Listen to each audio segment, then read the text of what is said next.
उसका फिर बॉलीवुड का सफ़र कैसे वो फिर वहाँ से तय हुआ, वो तो आपने बताया कि बॉलीवुड का एक्चुअली क्या है कि मैं यहाँ पे जब बॉम्बे शिफ्ट हुआ तो मैंने बहुत लोगों से काम मांगा जो इस्टेब्लिश्ड डीओपी थे उस समय, और बड़ा ही जामिया मिला के तो बहुत सारे लोग नहीं उस समय नहीं थे, उस समय सिर्फ जो थे आ ही रहे थे। मतलब एक हमारे सीनियर थे हेमंत चतुर्वेदी जो कि बहुत अच्छे डीओपी। आप कब की बात कर रही है? 2000 ऑनवर्ड्स की बात कर रहा हूँ मैं, है ना। तो 2000 में जब मैं आया तो मैंने ये लोगों से काम मांगा। तो काम मांगने का ये तरीका था कि या तो आप सेट पे जाएं और या फिर आप उनको उनके नंबर लेके फ़ोन पे, और उस समय कुछ यही था। तो मेरा सुबह वहाँ हर सुबह यही रूटीन होता था कि मैं सबका मैंने डायरी में नंबर लिखा हुआ था, सबको फ़ोन घुमाना, बस यही रूटीन था। और सब जगह से यही होता था कि जगह नहीं है, बेटर ट्राई नेक्स्ट टाइम। तो हर जगह से ना ना ना। फिर मैं अनिल जी से मिला, अनिल मेहता। तो उन्होंने अनिल मेहता जी को मैं चूँकि थोड़ा सा जानता था पहले से भी, तो उन्होंने मुझे एडवाइस दिया फ्रेंडली कि यार देखो टीवी में बहुत काम है, टीवी में क्यों नहीं करते।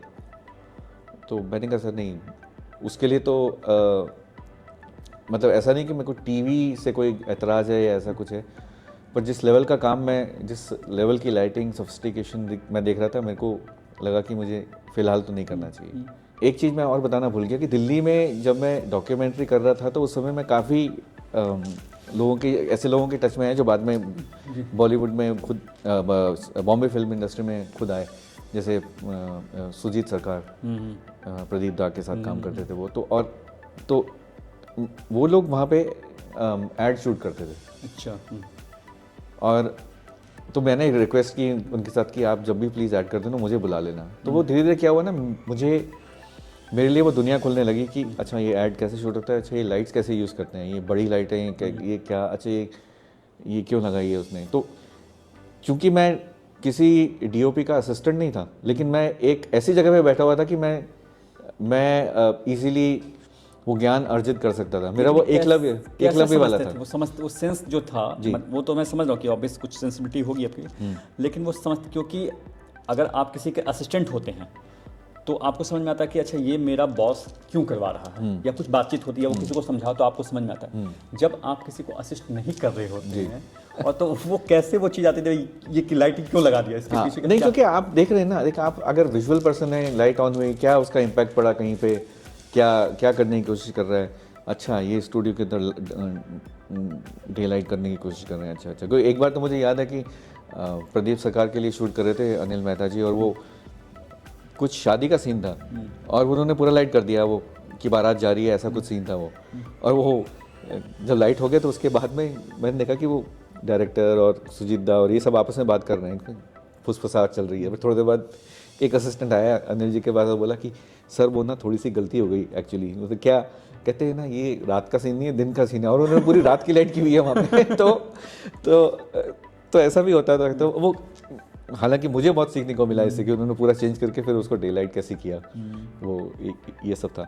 तो वो मेरा वो एकलव्य वाली थोड़ी शिक्षा थी उसमें कि आपके गुरु बहुत सारे हुए हैं जो जिनके साथ में आपने मतलब दूर से मूर्ति बना के जिनसे आपने शिक्षा ली है। हाँ, now coming back to Bombay. फिर बॉम्बे का ये था कि बॉम्बे में जब फिर मेरे को रियलाइज़ हुआ कि यार ऐसे काम तो नहीं मिलेगा, आप रोज़ फ़ोन घुमाते हो 25 जगह और मौका नहीं मिल रहा है, और कहीं ना कहीं आपने जो है ऑलरेडी काम भी कर लिया ना, तो वो शायद सामने वाला सोचता है अरे यार ये कुछ एक्सपीरियंस के साथ में आ रहा है, इसको मैं क्या नई चीज़ सिखाऊंगा, ये थोड़ा मिट्टी में ढल चुका है, बिल्कुल ये नई मिट्टी नहीं है। तो वो वाला एक उसमें इशू था। सो आउट ऑफ डेस्परेशन कह लीजिए, क्योंकि पैसे ख़त्म हो रहे थे, बॉम्बे में रहना आसान थोड़ा ना है। बिल्कुल। तो मैंने डिसाइड किया कि अच्छा अब जो काम मिलेगा वो करूँगा। तो मैंने एक्चुअली मेरे दो यहाँ दोस्त लोग थे, उनके साथ उनकी हेल्प से मुझे एक सीरीज़ मिली। वो क्या करते थे आपके दोस्त लोग? मेरे क्लासमेट जो थे जामिया से, जो यहाँ ऑलरेडी आ चुके थे, जो कह रहे थे, तो उन्होंने बोला कि अच्छा यार तो ना ऐसा कर, शुरुआत में भी पैसे की दिक्कत रही है वो, तो तुम टीवी कर लो। मैंने कहा हाँ टीवी ठीक है कर लेते हैं। तो जो सबसे पहला सीरियल मैंने किया वो था हकीकत। अच्छा, ओके। तो आप मतलब ये कनेक्शन कह लीजिए या मतलब देख लीजिए यूनिवर्स कि वहाँ मुझे भट्ट साहब मिले, क्योंकि भट्ट साहब उसको एंकर करते थे। और भट्ट साहब ने मेरा काम देखा वहाँ पे ये किया, तो उन्होंने कहा कि अच्छा हाँ बेटा, वो ऐसे बोलते थे फिल्म में, हाँ फिल्म करेगा तो इस तरह से। तो भट्ट साहब ने उस समय काफ़ी कोशिश की कि कोई ऐसी फिल्म उस समय शुरू हो उनके कैंप में जो मुझे मिल जाए, तो वो उस समय नहीं हो सका। वो नज़दीकिया का कारण क्या था? क्या मतलब वो चूँकि बहुत लोग होंगे उस समय, तो मतलब आपसे क्यों इतना, क्या ऐसी कौन सी केमिस्ट्री आपके बीच बनी? भट्ट साहब को हमेशा वो आई थिंक भट्ट साहब को वो लोग हमेशा पसंद हैं जो कॉन्वर्सेशन स्ट्राइक कर सकें, ओके। और नॉलेज बेस कॉन्फिडेंस कुछ हो तो, क्योंकि भट्ट साहब का ऐसा है कि वो खुद जो है वो बहुत पढ़ते हैं। आई होप काफ़ी सालों से मिलते हैं। हाँ, तो उनका ना वो फिल्म से तो एक उनका जो कनेक्शन है सबको पता ही है, लेकिन उसके बाद में बाकी चीज़ों से भी उनका बहुत नॉलेज बेस्ड कनेक्शन है, और तो उनको शौक था। तो कहीं ना कहीं वो आई थिंक हमारा कनेक्शन इसलिए बन गया कि हम दुनियादारी की बहुत बातें करते थे, कि क्योंकि मेरा सारा दिल्ली का जो मेरा ज्ञान था वहाँ पे, जैसे मैंने दिल्ली में एक समय था जब मैं सईद नकवी के साथ में जो कि अगर वो बहुत बड़े जर्नलिस्ट हुए हैं, तो उनके साथ हर महीने वो एक कंट्री जाता था, और मैं अकेला आदमी एक अच्छा। कैमरा, एक ट्राइपॉड, पीछे साउंड का सामान लेके और चले गए टूनीसिया। इस बार टूनीसिया चले गए हैं, इस बार जो है इवन बांग्लादेश जा रहे हैं या सेशल्स जा रहे हैं, या तो इस तरह से मैं ऐसी, तो वो होता है ना कि आप वर्ल्डली वाइज बन जाते हैं। तो कहीं ना कहीं वो ज्ञान जो था वो काम आता है, काम आया। ये फिल्म मिलने से पहले की शुरुआत थी? ये तो दिल्ली की बात है। दिल्ली की। जी हाँ, दिल्ली में मैंने मतलब काफ़ी सईद नकवी के साथ में मैंने काफ़ी काम किया और ट्रैवल किया। मुझसे पहले मेरे सीनियर थे जैसे कबीर खान, वो करते थे ये काम, क्योंकि वो भी एज ए कैमरामैन दिल्ली में शुरू हुए। तो वो अपॉर्चुनिटी क्या है ना, आपका एकदम वर्ल्ड व्यू खोल देती है, आपका कॉन्फिडेंस का लेवल भी अलग हो जाता है, आपको सही गलत की तमीज़ हो जाती है। तो वो सब चीज़ें आपको जो हेल्प करती हैं। आप अगर आप ठोकर खा के गिर भी गए तो आप गिर के उठना जानते हैं।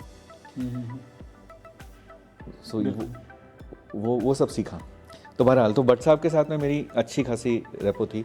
हालांकि उस समय भट्ट साहब के साथ में ये कोई मतलब इसका कोई रिजल्ट नहीं निकला, वो तो बहुत बाद में घूम के मुझे मौका मिला वहाँ पे काम करने को। उस समय शायद वो डायरेक्शन छोड़ चुके थे, राइटिंग सब करते थे। डायरेक्शन तो हाँ पहले ही छोड़ चुके थे। वो हकीकत में भी इसीलिए जुड़े थे कि वो एंकर करने आते थे वहाँ, और एंकर करके जो भी उनको नॉमिनल क्या पैसा मिलता था, जो भी मिलता था वो खुद नहीं लेते थे, और वो उन्होंने किसी कॉज के लिए वो दान कर देते थे।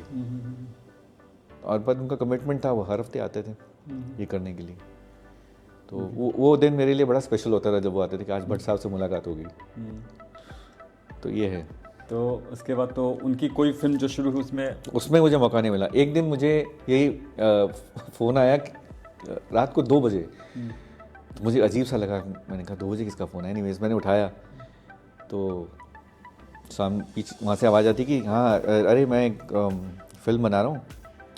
मैंने ये किसी एक्टर की शोरील देखी है, तो उसमें जो तुमने काम किया है वो तुम फिल्म पे कर सकती हो। मैंने कहा हाँ बिल्कुल कर सकता हूँ। तो कहते अच्छा ठीक है, कौन? कहते मैं मनीष गुप्ता बोल रहा हूँ, तो तुम आ जाओ यहाँ राम गोपाल वर्मा के ऑफिस में सुबह 7 बजे या ऐसा कुछ। तो मैंने कहा ठीक है। अच्छा, ये पहली फिल्म हाँ, बात चल रही है। तो मैंने जो है वो अपनी वाइफ से बोला, मैंने कहा ये कुछ गड़बड़ लगती है, ये ना कोई प्रैंक कर रहा है, ये कोई मेरा दोस्त है जो मेरे साथ मजाक कर रहा है। क्यों लगा आपको ये बात, ऐसा क्यों लगा? एक रात के 2 बजे अचानक रात के 2 बजे और इस तरह से, और मुझे मतलब बिना मेरी शो रील देखे मैंने कहीं काम किया, किसी एक्टर ने वो काम दिखाया, वो एक्टर को तो शायद काम मिले या ना मिला, बट उसने ये बोला कि ये कैमरा किसने किया, इसको बुलाओ। तो ये एक कनेक्शन हो गया। सो मैंने कहा ये ना कोई मजाक कर रहा है। तो मेरे आश ने बोला नहीं ये ज़रूरी नहीं है। तो दोबारा से फ़ोन आया तो मैंने उसको बोल दिया अरे यार छोड़ो, तुम क्या मजाक करते हो। और कहते नहीं सही में मैं सीरियस सच बोल रहा हूँ। तो इस तरह से मेरी मनीष से नेक्स्ट मुलाकात हुई। और मनीष भी नया था, पर मुझे उस समय तक एक्सपीरियंस काफ़ी हो चुका था कैमरा के साथ डील करने का। बट मेरी पहली फिल्म थी वो इस तरह। उससे पहले मैंने एक फिल्म की थी जो रिलीज़ नहीं हुई, तो मतलब फिर उसके बारे में बात करना। कौन सी फिल्म थी वो से? वो एक फिल्म थी अमावस करके, एक फिल्म थी वो। तो वो क्या है कि आप एक हिस्सा है फिल्म के, लेकिन बहुत सारे बाकी एस्पेक्ट भी होते हैं जिस वजह से रिलीज़ नहीं होती है। तो हालांकि फिल्म तो अच्छी थी, पर वो किसी तरह से रिलीज़ नहीं हो पाई। तो वो भी एक्सपीरियंस था मेरे पास, जो कि मनीष की फिल्म में बहुत काम आया, क्योंकि वो फिल्म जो रिलीज़ नहीं हुई थी वो भी हॉरर जोन में थी, और मनीष की भी पहली फिल्म इसी डरना ज़रूरी है। डरना ज़रूरी है। तो इस तरह से मेरी शुरुआत हुई। हालांकि पहली रिलीज़ फिल्म मनीष की नहीं थी, मनीष की फिल्म बाद में रिलीज़ हुई, डरना ज़रूरी है। पहली फिल्म जो रिलीज़ हुई थी वो तथास्तु, अनुभव सिन्हा की, वो पहली फिल्म थी। लेकिन ये तो डरना जोड़ी का कितने दिन का शेड्यूल था आपका? मुझे लगता है कि ज़्यादा 3-4 दिन का था ना शायद। नहीं 3-4, एक हफ्ते का शूट था। एक हफ्ते का शूट था, क्योंकि मैं जो है वो मेन स्टोरी कर रहा था जो बाकी सारी स्टोरीज़ को जोड़ती है, वो वाली। तो इसलिए मैं एक हफ्ते का था, क्योंकि हम लोगों ने पूना में भी शूट किया 2-4 दिन, और 2-4 दिन हमने यहाँ बॉम्बे में भी शूट किया। तो इस तरह का था। तो वो वैसे शुरुआत हुई मेरी। तो वो आपका, लेकिन हाँ, तो फिर चूँकि ये फिल्म रिलीज नहीं हुई थी, तो फिर तथास्तु कैसे मिली, क्या उसकी? तो ये फिल्म रिलीज़ तो नहीं हुई थी, पर इस फिल्म का, क्योंकि राम गोपाल वर्मा प्रोड्यूसर थे, इस वजह से फ़ायदा हुआ आपको? नहीं, इस फिल्म मेरे पास उसमें अमावस का प्रोमो था। Okay. As a show reel Amavas film का मेरे पास वो ट्रेलर के लिए, प्रोमो कह लीजिए, जो एडिट के बाद में काटा था, जी। वो मेरे पास था। तो कोई पॉपुलर एक्टर था क्या उसमें, अमावस में? हाँ, अमावस में उस समय पहली बार उसमें दो मेन जो लीड कर रही थी वो थी, एक थी तारा, एक जो एक्टर, और कोंकणा। अच्छा, कोंकणा थी, नीना गुप्ता थी, और हमारे क्या नाम है उनका, मैं नाम, नीना जी को तो लोग उस समय जानते थे, कोंकणा को भले उस समय लोग नहीं इतनी।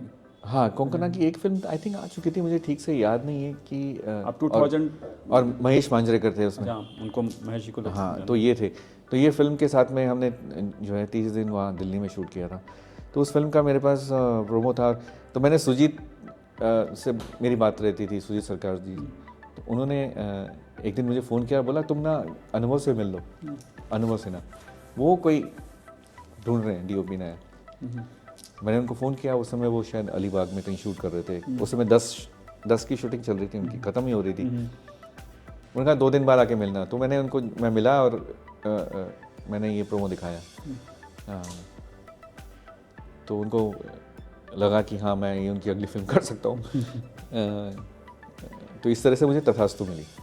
तो मैं बड़ा लकी समझता हूँ कि उस समय मेरी कोई फिल्म रिलीज़ नहीं हुई थी, मेरे पास कुछ नहीं था, लेकिन मेरे को एक प्रोमो के दम पे जो है वो दूसरी फिल्म मिल गई, और फिर उनके साथ में अच्छा एक्सपीरियंस। इसको मेरी भाषा में इसी को हम लोग कॉस्मिक कनेक्शन कहते हैं। आप खुद सोचो रवि जी कि लोगों ने बहुत कुछ की हुई होती है, लेकिन उनको अच्छी फिल्में नहीं मिलती, उनको अच्छे फिल्म मेकर का साथ नहीं मिलता है। और आपकी भी कोई फिल्म रिलीज नहीं हुई थी, और सुजीत सरकार जैसे पर्सनालिटी का साथ मिलना, और फिर यहाँ भी आपको महेश भट्ट जी मिल जाते हैं। मतलब कमाल। ठीक है, होना ना होना, लेकिन आपके कम से कम रिलेशंस ऐसे बिल्कुल लोगों से। नहीं, मैं तो मानता हूँ कि आपका स्किल लेवल, आपकी एक्सपीरियंस, ये एक तरफ है, पर आपको यूनिवर्स क्या अपॉर्चुनिटी प्रोवाइड करता है वो दूसरी चीज़ है। वो अगर नहीं है तो आपका सारा का स्किल, सब आपका आर्ट सब डरा रह जाएगा। और मुझे लगता है कि आप लाइफ में कोई भी छोटा भी काम कर रहे थे ना, वो कहीं ना कहीं बहुत मायने रखता है। जैसे कि आप एड फिल्म से शुरुआत, वहाँ पे आपको सुजीत जी मिले, वही मिले थे ना। हाँ जी, हाँ जी, वो कर रहे थे। मैं उस समय काम ढूंढ ही रहा था दिल्ली में जी। और अगर आप वो नहीं किए होते तो सुजीत नहीं मिलते, या सुजीत जी नहीं मिले होते तो फिर ये जो लिंक आपका जो बना, तो बिल्कुल आप बिल्कुल बिल्कुल। हाँ, लोग नहीं, शुरुआत में लोगों ने हाथ थामा है। ऐसा नहीं है कि बहुत मतलब डिफीटिस्ट एटीट्यूड के साथ में कहीं मैं थक हार के बैठ गया हूँ, ऐसा नहीं। जहाँ किसी न किसी रूप में हाथ समय पे थामा। अच्छा, आपने ऐसी भी कोई फिल्म की है क्या जिसमें आपको लगता था कि यार डायरेक्टर का विजन बिल्कुल अलग है, मैं कुछ और बनाना चाह रहा हूँ या कुछ और करना चाह रहा है, लेकिन वैसा कुछ, क्योंकि अक्सर ये डीओपी के साथ होता है, क्योंकि ऑब्वियस उनकी अपनी एकेडमी, अपनी एक सोच होती, थॉट होती है। देखिए, ये अगर आप डीओपी के बाद अगर आपको सिनेमेटोग्राफी करनी है तो आपको सीखना पड़ेगा थोड़ा सा निर्मोही बनना। अगर आप नहीं बन सकते, अगर आपको बहुत लगाव है जो कहानी आपको सुनाई गई है और आपको लगता है कि नहीं मैं अपने हिसाब से करूँगा, तो फिर आप ज़्यादा दूर नहीं जा सकते, सक्सेसफुल नहीं बन पाएंगे, क्योंकि नहीं सक्सेस के लिए जो चीज़ें चाहिए वो नहीं हो पाएगी। आपको निर्मोही, आपको ये स्टोरी आपको ऐसे ही शूट करनी है। ये शायद बच्चा आपने ही जना होगा लेकिन आपका नहीं है, ये आपको मान के चलना है। और जब ये समझ अगर आपके अंदर आ जाए तो आपके लिए ये एक विजडम आ जाती है कि अच्छा सामने वाला चाहता क्या है। कई बार सामने वाला का विजन इतना क्लियर होता है कि उसको आपके विजन की ज़रूरत नहीं है। तो आपको ये समझना पड़ेगा कि किस डायरेक्टर के साथ में कौन से गियर में गाड़ी चलेगी। इसे मेरे विजन की ज़रूरत है नहीं, या इसे मेरे को इसके साथ में चलना है, सिर्फ एग्जीक्यूट करना है। और सिर्फ एग्जीक्यूट करना एक एक्सट्रीम है, और डायरेक्टर का बिल्कुल नहीं आना और आपको उसका हाथ थामना है, वो दूसरा एक्सट्रीम है। आपको इसी रेंज के बीच में जो है लोग मिलेंगे और आपको उसी हिसाब से जो है वो अपना गियर शिफ्ट करना है। तो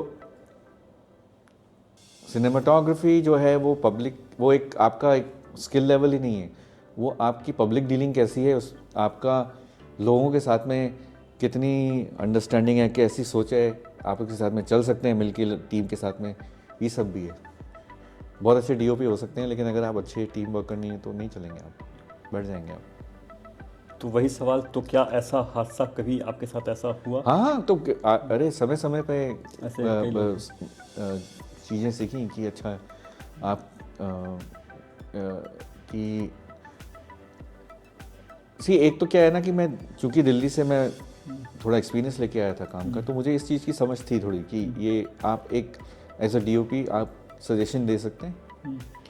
आप हो सकता है कि अगर आपकी दोस्ती है तो थोड़ा और तब तो आप बहुत दूसरी बात है ना, और फोर्सफुली कह सकते हैं, पर आप धक्का देके अपनी बात मनवा लेंगे, ये नहीं होगा। हाँ, ये तो नहीं हो, क्योंकि आफ्टर ऑल डायरेक्टर अपने ढंग से फिल्म बनाना चाहता तो बिल्कुल। तो आपका तो काम ही है कि आपको विजन समझना है। हाँ, कई बार वो ऐसी अगर बात कर दे अपने अनाड़ीपन में, अगर कोई नया है कि वो पॉसिबल नहीं है और उसको उसी ढंग से चाहिए, तो फिर आपको हाँ कहीं ना कहीं जाके जो है थोड़ा सा करना पड़ता है कि भाई ऐसा भी हुआ है क्या? ऐसा मेरे साथ तो कम ही हुआ। ऐसी बहुत डिफरेंट मिजाज के लोग मिले हैं। अनुभव जो है अगर आप देखें तो उनका ये है कि वो आपको बहुत लीवे देते हैं, लेकिन एट द सेम टाइम वो आपके ऊपर रिस्पॉन्सिबिलिटी भी बहुत डालते हैं। तो जब कंधों पे रिस्पॉन्सिबिलिटी पड़ती है तो आप अगर डगमगा गए तो फिर वहाँ भी गड़बड़ हो सकती है। जैसे आप मधुर के साथ काम करें तो मधुर जो है वो आपको ऐसा एहसास दिलाएंगे कि मधुर जी के साथ आपने कौन सी फिल्म की है? दिल तो बच्चा है जी। हाँ, ये दिल तो बच्चा। तो उनका ये होता, उनका पहले आते ही डायलॉग होता है, रवि वो कैमरा जहाँ साफ़ सुथरी जगह वहाँ लगा दे। अच्छा, वो ऐसे बोलते थे कि वो ऐसे दिखाते थे कि जैसे कोई मुझे कंसर्न नहीं है ज़्यादा, बट हालांकि ऐसा नहीं था। मतलब he was so you know glued into कि कहाँ कैमरा रखना है, कहाँ नहीं रखना। बट ये इनकी अप्रोच थी। पहला लाइन ऐसे ही। हाँ, रवि कैमरा जहाँ रख दें, हाँ साफ सुथरी जगह है, तो आप भी थोड़े से लाइट मूड में अच्छे, तो वो ये उनका तरीका था। हेल्दी में बातचीत की शुरुआत हुई, दिन की शुरुआत हुई जी। शुरुआत में जब जैसे मनीष की मैंने बात की, मनीष का ऐसा था कि रात को भी फ़ोन कर लेगा, यार वो सीन में आप सो रहे हो 3 बज रहे हैं रात के, वो टाइम वो उसको नहीं एहसास होगा, क्योंकि उसका वो डिफरेंट स्टाइल है उसकी, वो 24 घंटे यही सोच रहा है। ठीक है। अनुभव जी का जैसे मैंने बोला कि आधी चीज़ें आपको गैप फिल करना है, कुछ वो बताएंगे, तो आपको you are always on your toes. नहीं, एक चीज़ अभी मैं समझूंगा। पहले तो आप जो मधुर जी की बात बताए थे वो मुझे क्लियर नहीं हुआ कि उन्होंने कहा कि कैमरा लगा दो जहाँ भी साफ सुथरी जगह।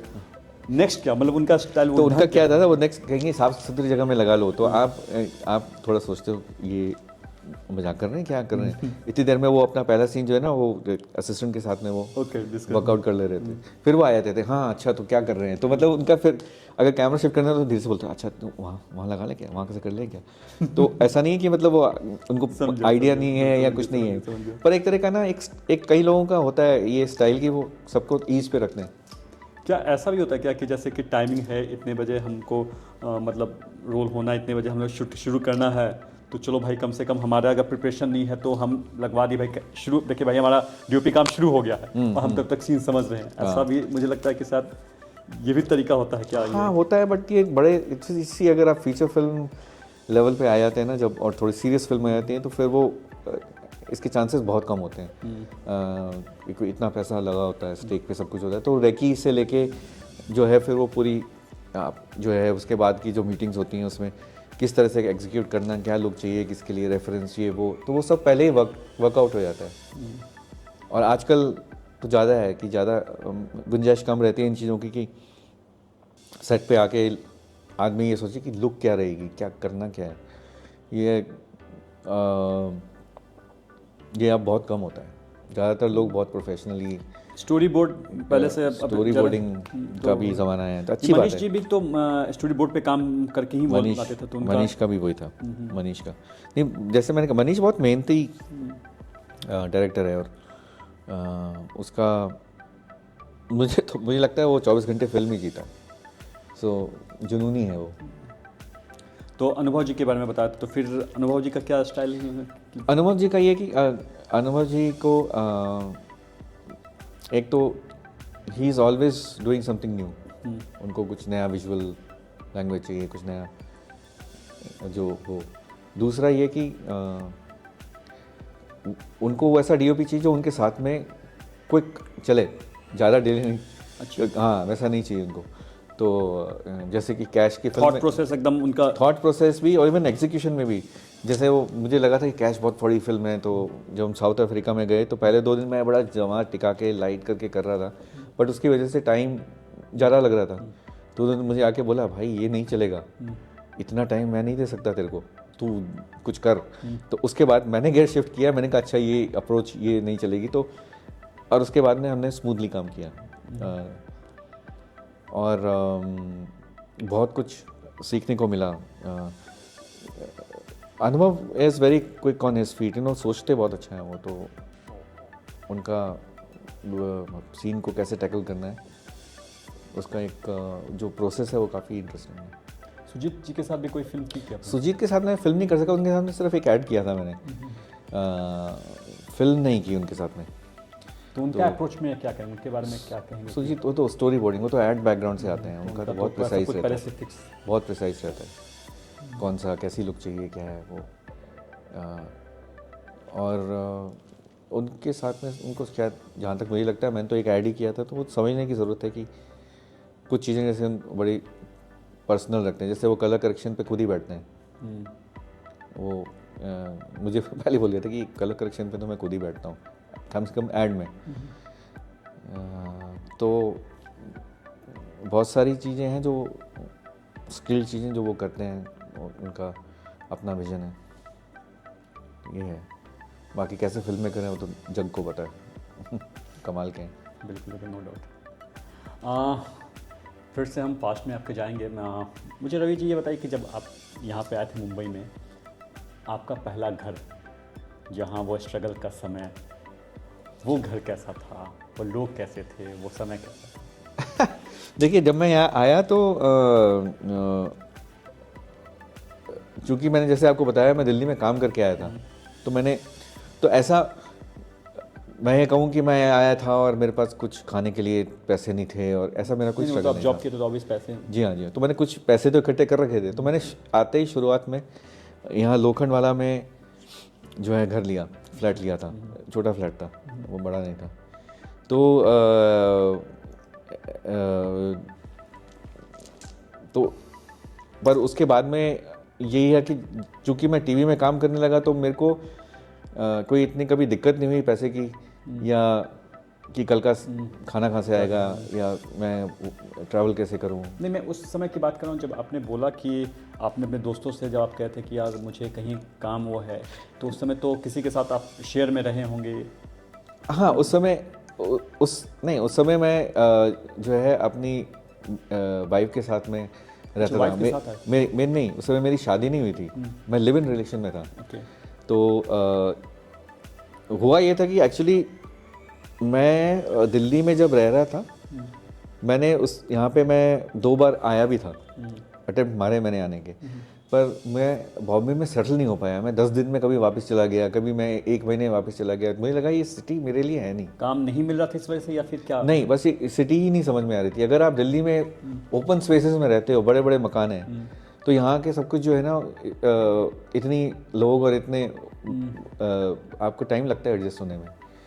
लोगों के मिजाज कैसे हैं वो सब तो बाद में आता है, पहले जो फिजिकल स्पेस है उसको एक्सेप्ट करने में आपको प्रॉब्लम आप विजुअल वाले आदमी हैं तो आपको विजुअली आपका प्लेन यहाँ पे लैंड करने जा रहा है और नीचे सबसे पहले झुग्गियाँ ही दिख रही हैं आपको, तो या तो आप एकदम शॉक में आ जाएंगे कि अरे ये कौन सी जगह में आ गया मैं, सपनों की नगरी कैसे हो सकती है। कैसे हो सकती है।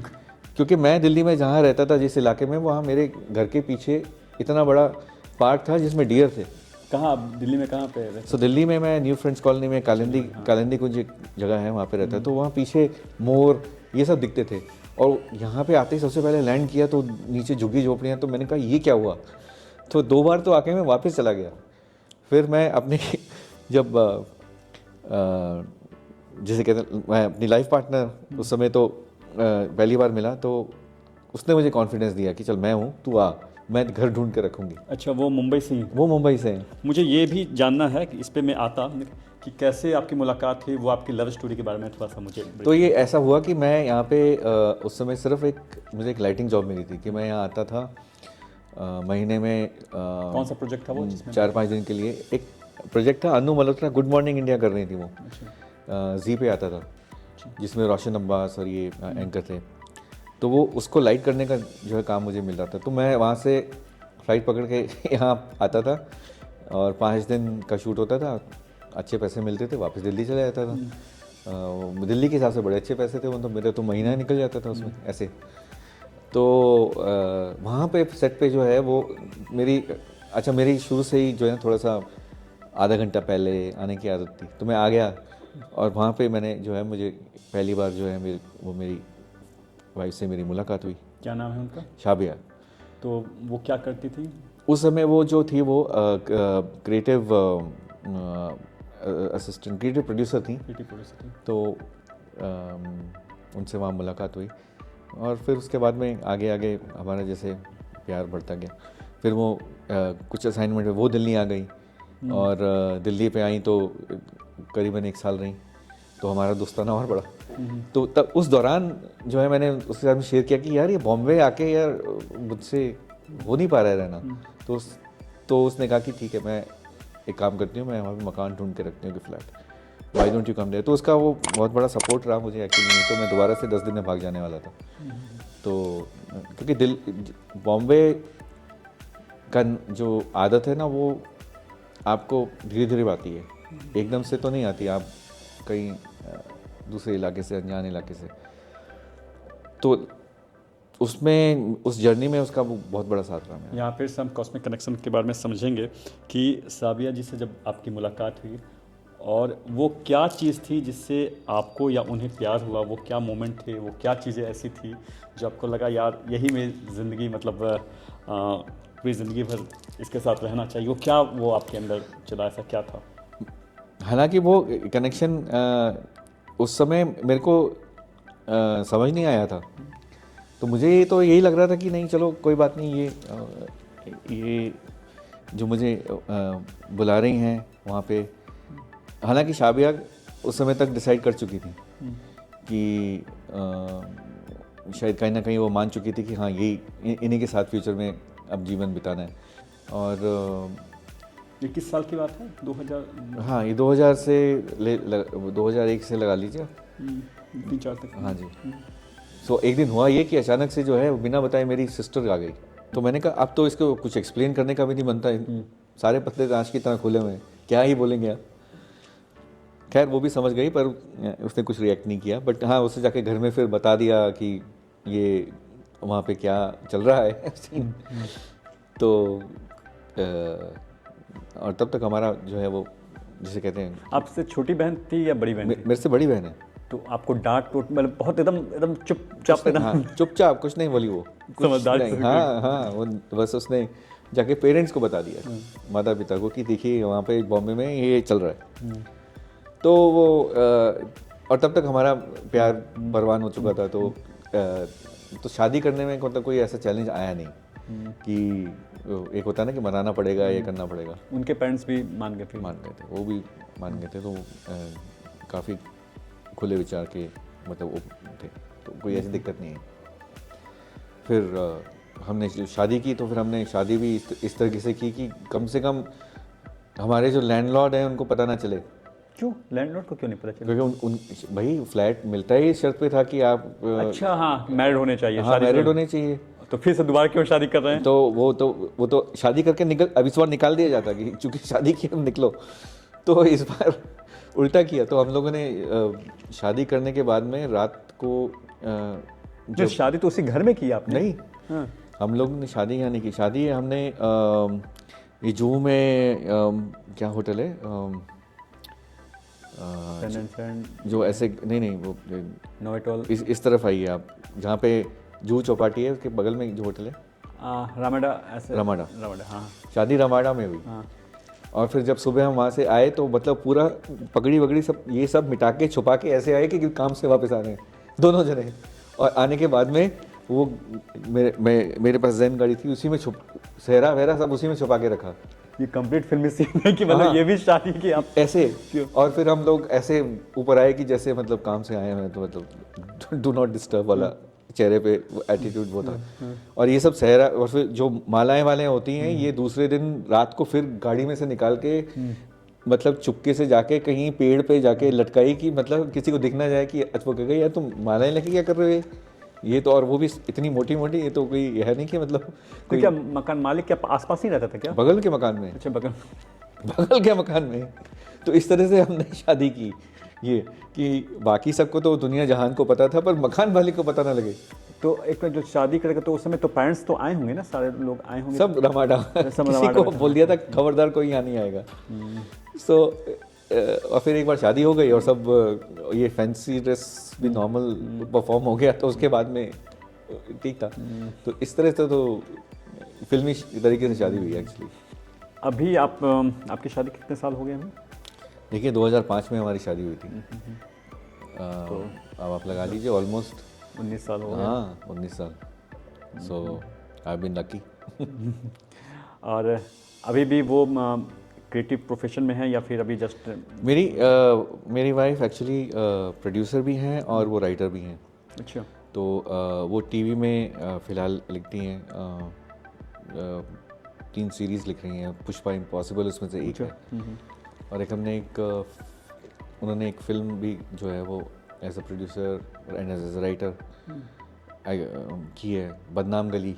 अच्छा। एक फिल्म थी Z5 पे जो आई थी, उसकी वो राइटर थी और उसकी वो फिल्म की प्रोड्यूसर भी थी, क्रिएटिव प्रोड्यूसर।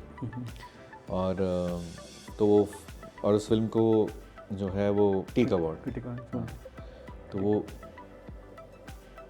उस फिल्म ने जीता। तो उसमें काफ़ी मज़ा आया, वो फिल्म बहुत मज़ेदार थी। तो फिल्म मैंने ही शूट की थी। अच्छा, आपने? तो ऑब्वियस घर की तो आपको हाँ। तो नॉर्मली वो जो भी प्रोड्यूस करती हैं तो वहाँ पे तो आप ज़्यादातर ऐसा होता है कि अगर, लेकिन डायरेक्टर का भी तो विजन होगा, डायरेक्टर किसको लेना चाह रहा है वहाँ पे तो आप। हाँ, तो वो डायरेक्टर थे। तो एक्चुअली यही लड़ाई रहती है कि आप अगर DOP हैं और आपकी वाइफ अगर प्रोड्यूसर हैं, और अगर फिल्म में कुछ ऐसा हो जो उसको पसंद ना हो तो सवाल यही होता है कि आपने व्हाई डिडंट यू इंटरवीन। अरे भाई मैंने कहा ये डायरेक्टर का विजन है। हाँ तो क्या हुआ, हम लोग भी तो प्रोड्यूसर हैं। अरे मैंने कहा नहीं, वहाँ पे मैं एज अ डीओपी हूँ, मैं अपनी हद जानता हूँ, I will not cross that. Ultimately उसका विजन है, उसने एग्जीक्यूट किया है, he is answerable, he is not answerable to me.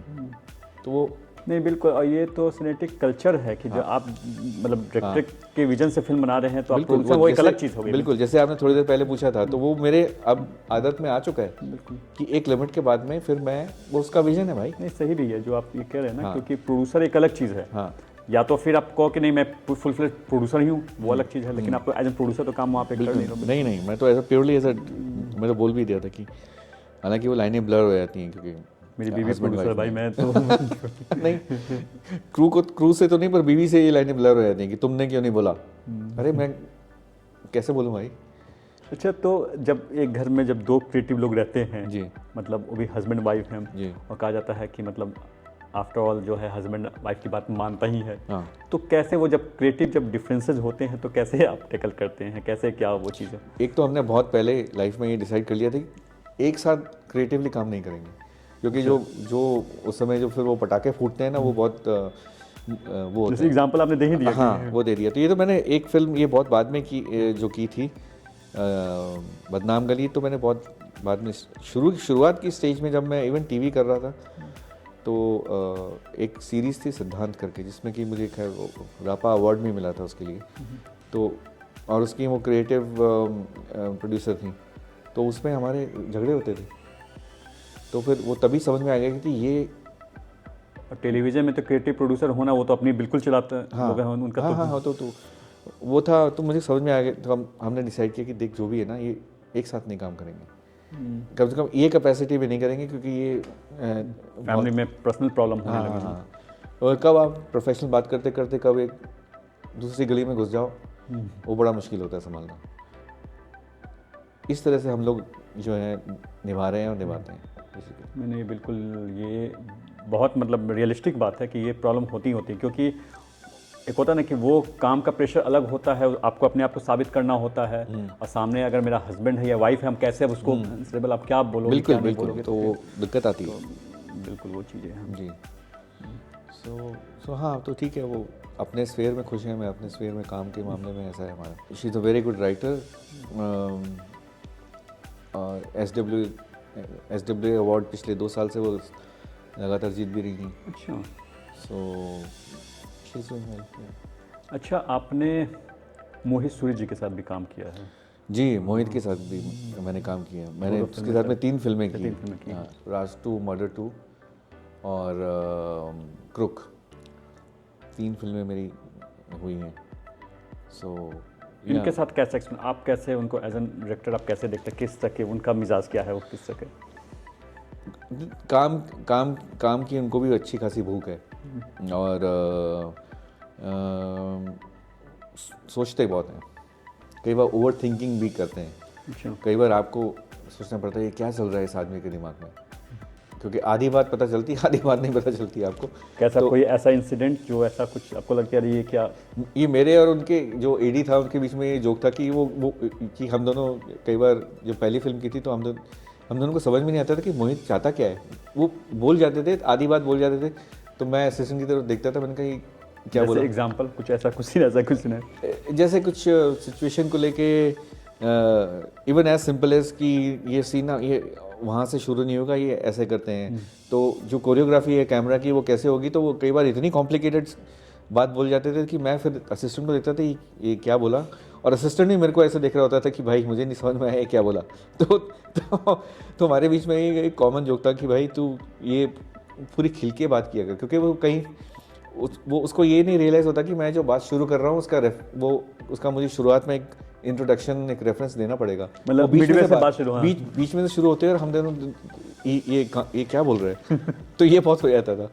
तो लेकिन दूसरी फिल्म तक आते आते हमारी इतनी बढ़िया अंडरस्टैंडिंग होगी थी कि तीसरी फिल्म तक आते आते बोलने की भी ज़रूरत नहीं पड़ती थी।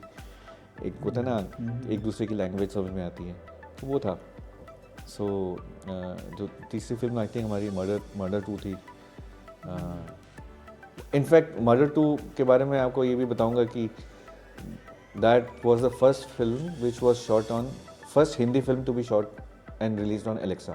ओके जी, उस समय तक डिजिटल ज़माना आया नहीं था, शुरू हो रहा था।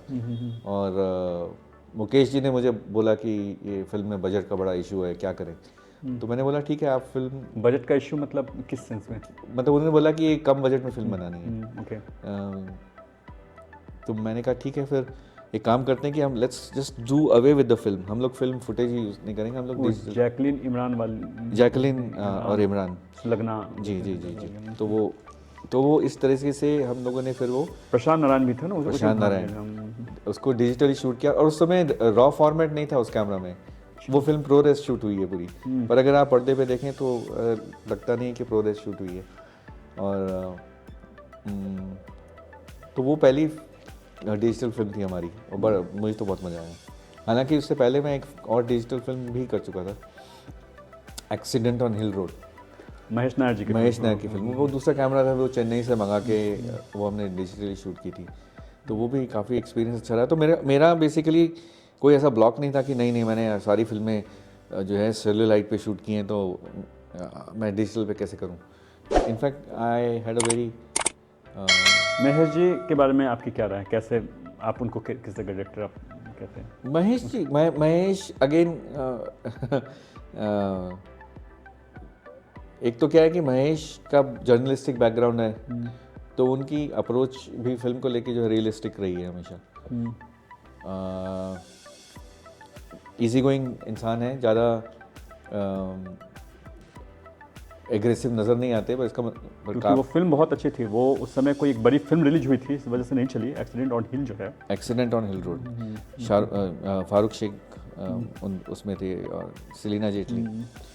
वो एक्चुअली वो नारी हीरा जी ने, जो कि फिल्म फेयर के मालिक थे, उन्होंने उस फिल्म के बाकायदा राइट्स लिए थे उस टाइम में, जब लोग राइट्स नहीं लेते थे और कुछ भी डीवीडी से कॉपी कर लिया करते थे, सब तो उन्होंने वो राइट्स लिए थे उस फिल्म के। और तो वो हमने शूट की थी, उन्हीं के बंगले पे शूट हुई थी। वो मड आइलैंड में उनका एक बंगला है वहाँ पे, क्योंकि वो स्क्रिप्ट के हिसाब से सही जा रहा था।